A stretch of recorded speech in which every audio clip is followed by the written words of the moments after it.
এসে পড়েছে কপাল ঘরে সেই আরে কি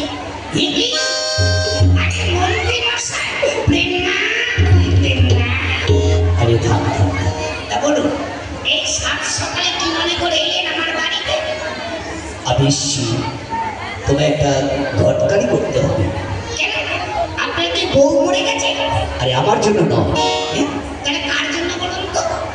চাঁদ সাধারণত লক্ষ্মীকারের জন্য। সেটি এই অল্প বয়সে লক্ষ্মীন্দরকে মহারাজ বিয়ে দেবে? হ্যাঁ মহারাজ দিচ্ছি, আমাদের কিছু করবার নেই। আমায় কি করতে হবে বলুন তো? শোনো এই দেখো, আমাদের মহারাজ 5টি লোহার কলাই দিয়েছে। এই লোহার কলাই যে মেয়ে রন্ধন করতে পারবে বা সিদ্ধ করতে পারবে সেই হবে সতী লক্ষ্মী মেয়ে। তার সঙ্গে লক্ষ্মীকারের বিবাহ ঠিক রাখবে। বিবাহ তো ঠিক করবো, কিন্তু মন্ত্রী মশাই কিন্তু সেরকম সতী লক্ষ্মী মেয়ে কোথায় পায়? লোহার কলায় সিদ্ধ করবে আর রন্ধন করবে?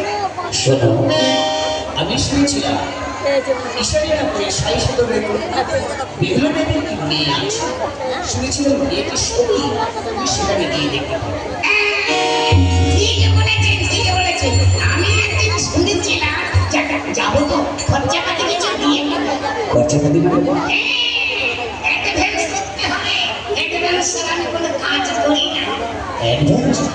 টাকা ঝাড়ুন, টাকা ঝাড়ুন। আচ্ছা ঠিক আছে ঠিক আছে, বুঝতে পেরেছি।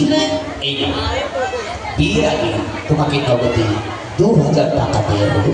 2000? হ্যাঁ 2000। আর বিয়ে হয়ে গেলে আর তোমার পাওনা থাকবে। তাহলে তো মোটামুটি থাকবে। বেশ, আমি তাহলে এখন আসছি। আপনি চলে যান, কোনো চিন্তা করবেন না। মেয়ে দেখে যদি পছন্দ হয় 3 তারিখ ঠিক করে তবে আমি আসবো।